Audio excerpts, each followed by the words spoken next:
मधुबन के बाबा, मधुबन के बाबा मुरली वाले, आपका क्या कहना, आपका क्या कहना।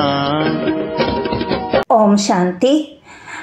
24 जून 2024 के जगदम्बा माँ के मधुर महावाक्य, पवित्रता रूपी गुण को धारण कर डायरेक्टर के डायरेक्शन पर चलते रहो तो देवताई किंगडम में आ ही जाएंगे। पवित्रता रूपी गुण को धारण कर डायरेक्टर के डायरेक्शन पर चलते रहो तो देवताई राजधानी में आ ही जाएंगे। ओम शांति। इस दुनिया को नाटक भी कहते हैं। ड्रामा को हो, नाटक को हो, खेल को हो, बात एक ही है। नाटक जो होता है वह एक ही कहानी होती है।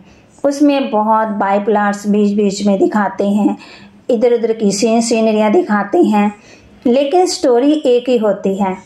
इसी तरह से ये बेहद का वर्ल्ड ड्रामा है। इसको नाटक भी कहा जाता है, जिसमें हम सब एक्ट्रेस हैं। अभी हम एक्ट्रेस हैं तो एक्ट्रेस को पूरा पता होना चाहिए कि किस स्टोरी पर ये शुरू होता है, हमारा ये पार्ट कहाँ से शुरू हुआ है और कहाँ तक पूरा होता है। फिर उसमें समय प्रति समय किस किस एक्ट्रेस का कैसे कैसे पार्ट होता है और उसका डायरेक्टर कैरेक्टर कौन है और इस नाटक में हीरो हीरोइन का पार्ट किसका है, इन सब बातों का नॉलेज होना चाहिए। खाली नाटक कहने से तो काम नहीं चलेगा। नाटक है तो नाटक के हम एक्टर्स भी हैं। अगर कोई ड्रामा का एक्टर है और हम उनसे पूछें कि इसकी क्या स्टोरी है, ये कहाँ से शुरू होता है, कहाँ पूरा होता है, अगर वो कहे हमें मालूम नहीं है तो इसको क्या कहा जाएगा? कहेंगे इसको इतना भी पता नहीं है, कहता है कि मैं एक्टर हूँ। एक्टर को तो सब बातों की जानकारी होनी चाहिए। नाटक शुरू है तो उसका अंत भी जरूर होगा, ऐसे नहीं शुरू हुआ तो चलता ही रहेगा। तो इन सब चीज़ों को समझने का है। इस बेहद के नाटक का जो रचयिता है वो जानता है कि किस तरह से इस नाटक की शुरुआत हुई, इसमें मुख्य एक्ट्रेस कौन है और सभी एक्ट्रेस में हीरो एंड हीरोइन का पार्ट किसका है। ये सब बातें बाप समझा रहे हैं। ये सब नॉलेज तो रोज क्लास में आते और सुनते वो समझते हैं। उन्हों को मालूम है कि इसका पहला डायरेक्टर और क्रिएटर कौन है। क्रिएटर कहेंगे सुप्रीम सोल परमपिता परमात्मा को, लेकिन वे भी एक्टर हैं। उनकी एक्टिंग कौन सी है? डायरेक्टर बन की वे एक ही बार आकर के एक्टर बनता है। अभी डायरेक्टर बन करके एक्ट कर रहा है। वे कहते हैं इस नाटक की शुरुआत में मैं करता हूँ। तो कैसे? जो प्यूरिफाइड सत्य की दुनिया है, जिसको नई दुनिया कहते हैं, वह न्यू वर्ल्ड मैं क्रिएट करता हूँ। अभी आप सब जो भी पवित्रता को धारण करके डायरेक्टर के डायरेक्शन पर चल रहे हो, वे सभी एक्टर्स अभी प्यूरिफाइड बन रहे हैं। फिर इन्हीं एक्टर्स के द्वारा अनेक जन्मों का चक्कर चलना है। ये बाप ही समझाते हैं कि अभी पवित्र हुए मनुष्य दूसरे जन्म में देवताई किंगडम में आ जाएंगे। वे किंगडम तो दो युग सूर्यवंशी चंद्रवंशी रूप में चलती है राजधानी। वे फिर सूर्यवंशी चंद्रवंशी एक्ट्रेस का पार्ट जब पूरा होता है तब फिर थोड़ा नीचे गिरते हैं अथवा वान मार्ग में जाते हैं। फिर दूसरे धर्मों का टर्न आता है, इब्राहिम, बुद्ध, फिर क्रिश्चियन। ये सभी धर्म स्थापक नंबरवार आकर के अपना अपना धर्म स्थापन करते हैं। तो देखो नाटक की स्टोरी कहाँ से शुरू हुई और कहाँ पूरी होती है, उसके बीच में ये दूसरे बाइप्लाट्स कैसे चलते हैं, सभी विक्रांत बैठ करके समझाते हैं। अभी ये नाटक पूरा होने पर है। ये नाटक तो 3 घंटे में पूरा होता है, इसको 5000 वर्ष लगता है। कहती बाकी उसमें थोड़े वर्ष हैं, बस अभी उसकी तैयारी है। अभी ये नाटक पूरा होकर के फिर रिपीट होगा। तो ये सारा विक्रांत बुद्धि में होना चाहिए, इसी को ज्ञान कहा जाता है। अभी देखो बाप आकर के नया भारत नई दुनिया बना रहे हैं। भारत जब नया था तो इतनी बड़ी दुनिया नहीं थी। आज पुराना भारत है तो दुनिया भी पुरानी है। बाप आगर के भारत जो अविनाशी खंड है, प्राचीन अपना देश है, अभी देश कहते हैं क्योंकि दूसरे देश में ये भी एक टुकड़ा हो गया है, परंतु वास्तव में सारी वर्ल्ड, सारी पृथ्वी पर एक भारत का राज्य था जिसको कहा जाता है प्राचीन भारत। उस समय का भारत गाया हुआ है, सोने की चिड़िया। सारी पृथ्वी पर कंट्रोल भारत का ही था। एक राज्य, एक धर्म, एक भाषा। उस टाइम पूरा सुख था, अभी कहाँ है।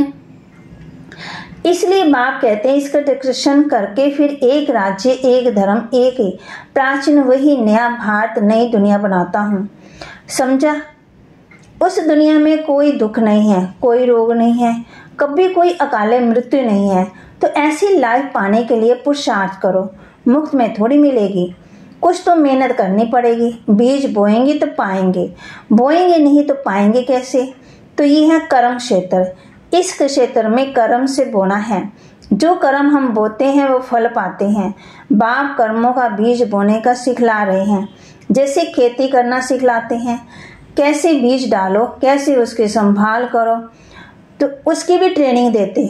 तो बाप आकर के हमारे को कर्म के खेत के लिए कर्मों को कैसे बोए उसकी ट्रेनिंग दे रहे हैं कि अपने कर्मों को ऊंच बनाओ, अच्छे बीज डालो तो फल अच्छा मिलेगा।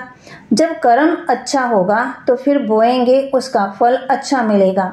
अगर कर्म रूपी बीज में ताकत नहीं होगी, कर्म बुरे बोएंगे तो फल क्या मिलेगा। ये जो खा रहे हैं ना, फिर रो रहे हैं, जो खाते हैं उसमें भी रो रहे हैं। दुख और अशांति, कुछ न कुछ रोग आदि खिटपिट होती ही रहती है। सब बातें मनुष्य को दुखी करती हैं।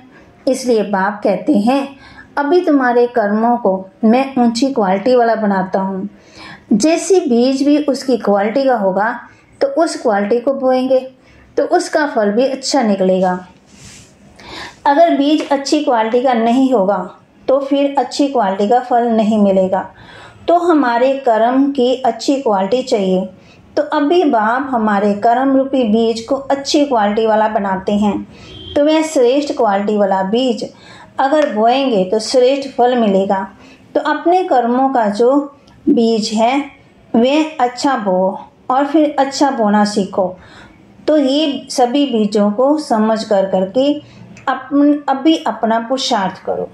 अच्छा, अभी 2 मिनट साइलेंस। साइलेंस का मतलब I am soul, first silence पीछे टॉकी में आते हैं। अब आप कहते हैं चलो साइलेंस वर्ल्ड, तो साइलेंस शांति अपना सधर्म है। उस साइलेंस में चलने के लिए कहते हैं इस देह का और देह के साथ देह के संबंधों की अभी अटैचमेंट छोड़ो, उसमें डिटैच हो जाओ।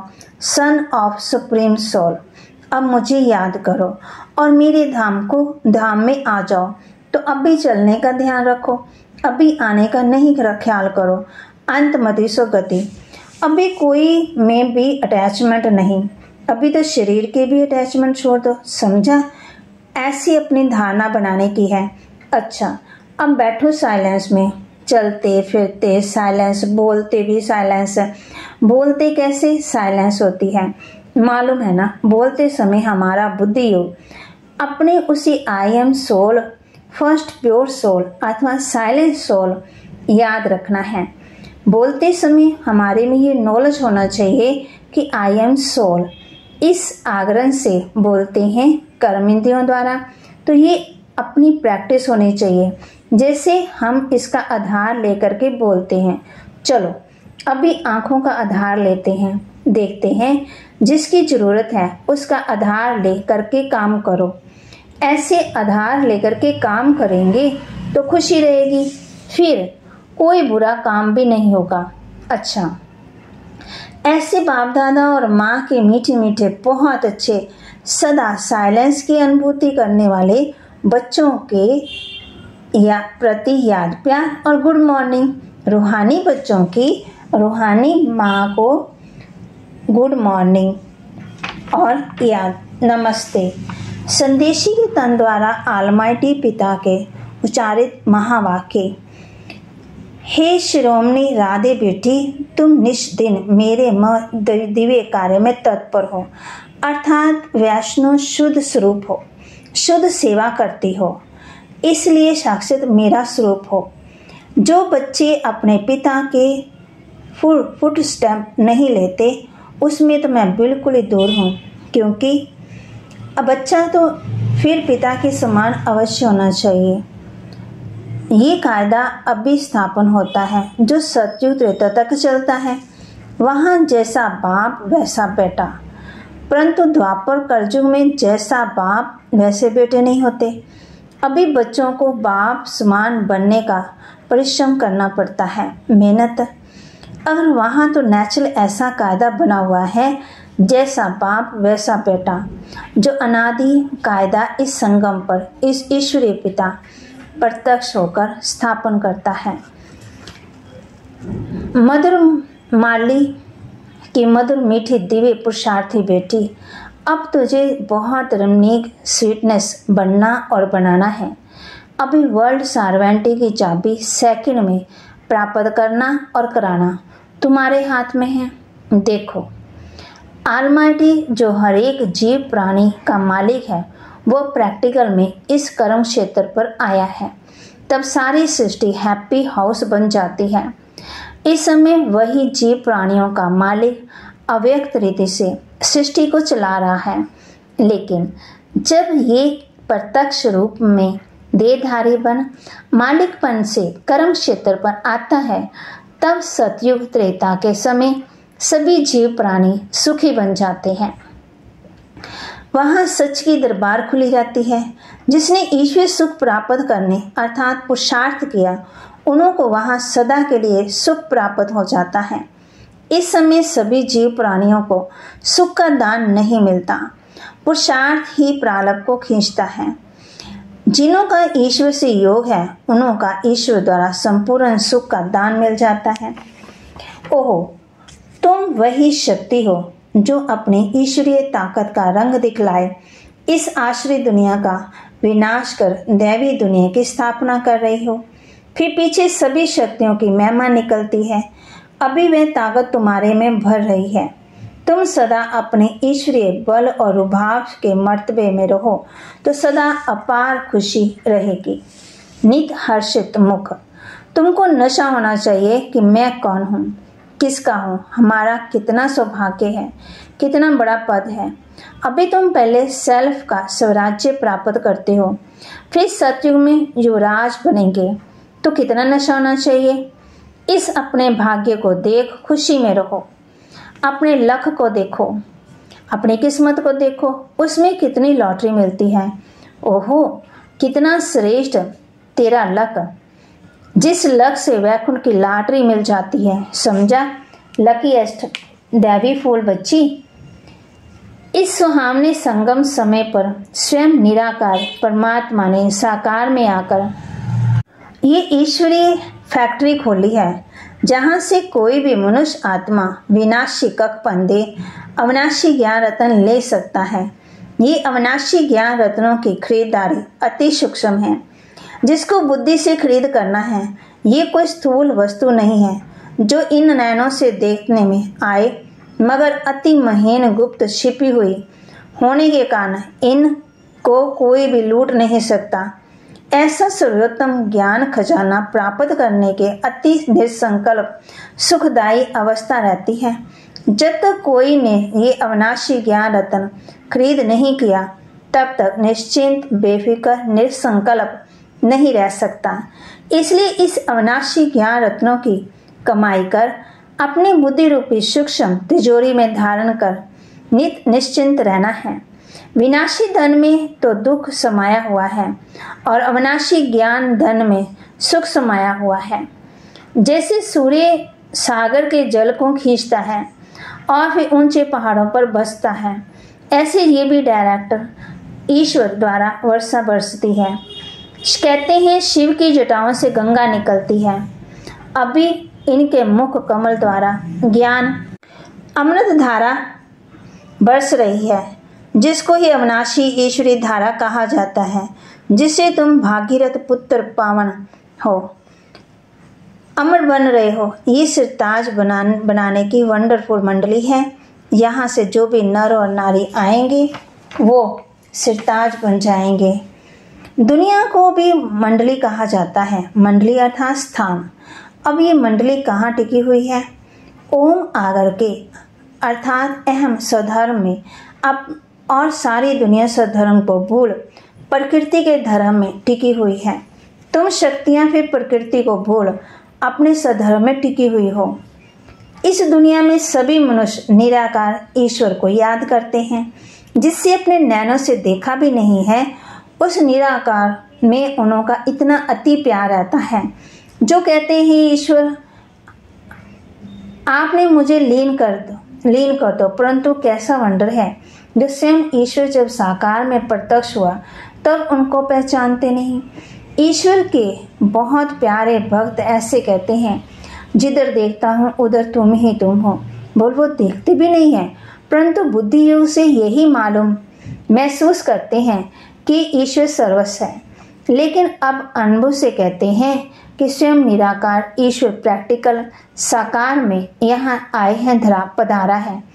अब सहज ही तुम मेरे से आकर मिल सकते हो। परंतु कई मेरे बच्चे भी साकार में प्रभु पिता को पहचानते नहीं। उन्हें निराकार अति मीठा लगता है, परंतु वह निराकार जो भी साकार में प्रत्यक्ष है उसको अगर पहचान लेवे तो कितनी ना प्राप्ति कर सकते हैं, क्योंकि प्राप्ति तो फिर भी साकार से होगी। बाकी जो ईश्वर को दूर निराकार समझते और देखते हैं, जिन्हों को कुछ प्राप्ति नहीं, वो ठहरे भक्त, उन्हें कोई ज्ञान नहीं। अब साकार प्रभु पिता को जानने वाले ज्ञानी बच्चे दैवी गुणों की खुशबू से भरे हुए स्वीट फ्लावर्स अपने प्रभु पिता पर अपना जीवन भी चढ़ा देते हैं, जिससे उन्हें जन्म जन्मांतर संपूर्ण देवताई दिव्य शोभनिक तन प्राप्त हो जाता है। सेल्फ को जानने से ही तुम्हें राइट रॉन्ग सत्य असत्य के परख आ गई। इस ईश्वरीय ज्ञान से सत्य जुबान रहती है, जिससे किसी का संग दोष चढ़ ही नहीं सकता है। संग दोष की छाया उसके ऊपर पड़ती जो खुद अज्ञानवश। इस समय तुरंत जमाना है ही नहीं सत्य का। किसी की जुबान पर भरोसा ना रख, उनसे लिखत लिखवाते हैं। मनुष्यों के बोल अनतुर्थ निकलता है, ना सत्य नहीं। अगर सत्य होता तो उसके महावाक्य पूजे जाते। जैसे देखो डिवाइन फादर ने तुरंत महावाक्यों के शास्त्र बन गए, जिन्हों का गायन और पूजन चलता है। उनके सत्य महावाक्यों की धारणा करने से ही ईश्वरीय क्वालिटी आ जाती है। न सिर्फ इतना मगर कोई तो पढ़ते पढ़ते श्री कृष्ण का ब्रह्मा का शास्त्र का भी पा लेते हैं। ओहो होली हृदय कमल, होली हस्त कमल, होली नैन कमल, बेटी राधे तेरी सारी काया पर कमल फूल सम कोमल कंचन बन गई है। परंतु पहले जब सोल कंचन बनती तब सारा तन कंचन प्योर बन जाता है।